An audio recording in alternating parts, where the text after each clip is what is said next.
Oh, hello there, ladies and gentlemen. Just caught me singing. This is chapter 14 of my Dead Space 2 hardcore difficulty walkthrough, and it's time for the motherfucking UBERMORPH.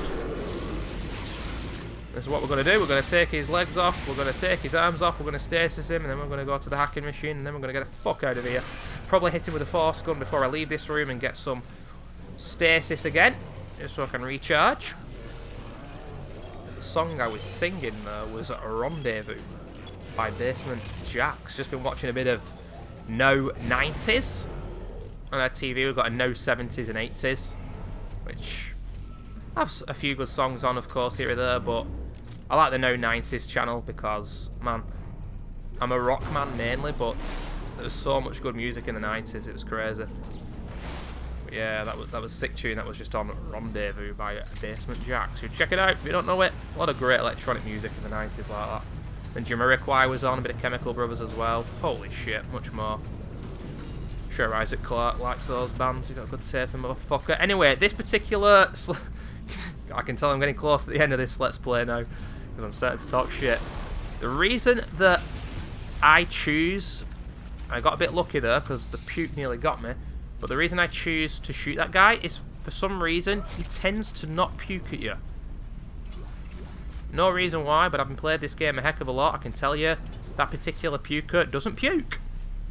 Must have lost his ability.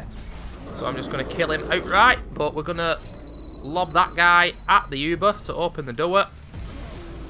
Knock him over with a force gun, and we'll move on again. Very short chapter, as you can see here, ladies and gentlemen. First playthrough. I can totally understand why people don't like the end of this game, but your mindset has just got to be different. You've got to run. You've got to run quickly. There's a power node at the end of that room that I choose to miss out. Here you got some swarmers and a super necro. I'm just going to drop that for him. Now this elevator takes a heck of a long time, so I'm going to stasis that guy manually, and then when the second one comes, we're going to drop that. Then we're going to drop the mine. Wait with the force gun. They've blown up, and we're through. Not want to pat myself on the back usually, but I've got to say that went pretty well, because that can be quite a tough room, because that elevator purposefully doesn't arrive for quite a while. Here's another room where you're just gonna run, motherfuckers.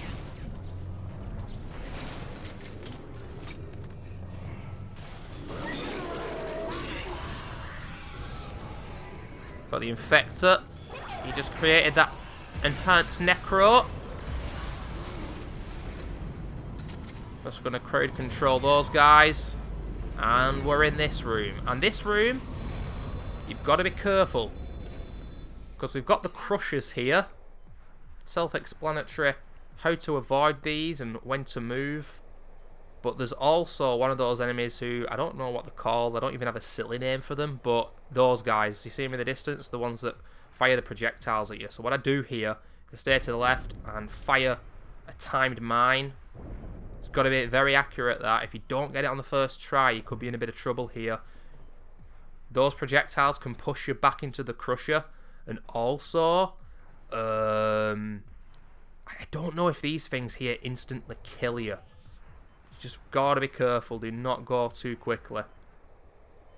It might insta-kill you, these things. So, like there, you could be tempted to go. And I would have had the time, but what's the point? No point in risking it. Wait until it's done its thing and then move on. And at the end here, make sure we get our conductor.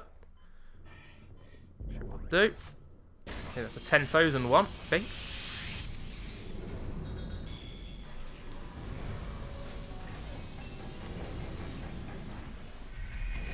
Fight it, Isaac. You can't fight it. You have to let it go.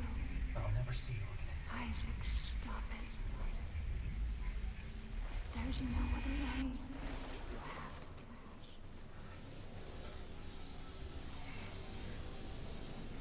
And this power node room here is a very silly one.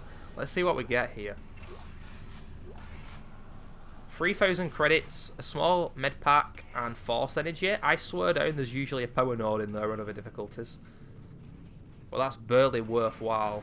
But then you turn left and there's another power node. By this stage of the game, the game is just throwing power nodes at you. And for gameplay, that is essentially it for chapter 14.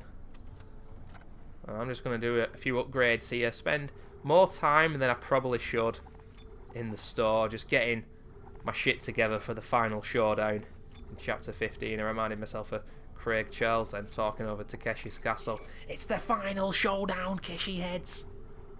Generally, some happy jappy clappy chappies wearing nappies. Oh, what a fucking legend. But anyway, ladies and gentlemen, what a bit of ammo, got a lot of health, a lot of stasis. Jesus Christ, I don't even know what I'm going to use these nodes on. Let's have a look.